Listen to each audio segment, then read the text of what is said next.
A bad cup of coffee is better than no coffee at all, according to David Lynch, and I'm not sure I agree, and that's why we are sitting down with a coffee expert to talk about how to order or make that perfect cup. Hyperthermia Cancer Institute, the best cancer therapy you've never heard of.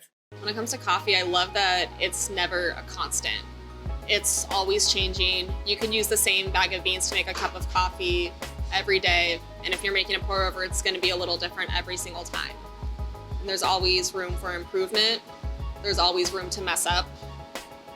It's just fun to experiment with, and there's an endless possibility of brewing methods.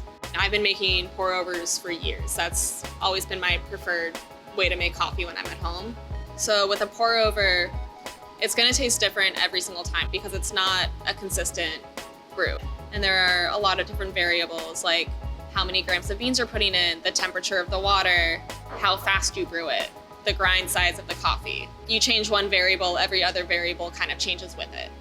Temperature can kind of be a little tricky too, because the water obviously cools as you brew. So if you want to maintain your coffee typically between like 200 to 210 degrees. So not quite at boiling, but like almost there.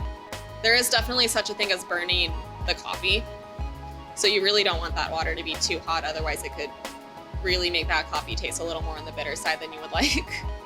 What's nice about the French press is that it's not quite as hands-on, so you can literally set it up and just leave it for 2.5, 3 minutes, whatever you prefer. And you can come back to it, you can pour it.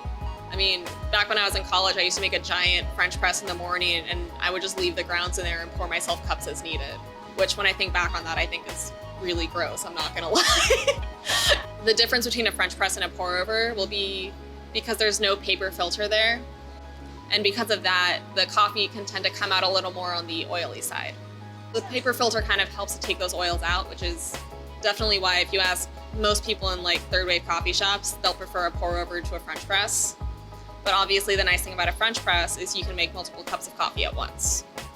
I've actually recently started experimenting with the AeroPress, which has been so much fun because the AeroPress is kind of a cult inside the third wave coffee industry. Like there are competitions every year for like the world's best AeroPress recipe.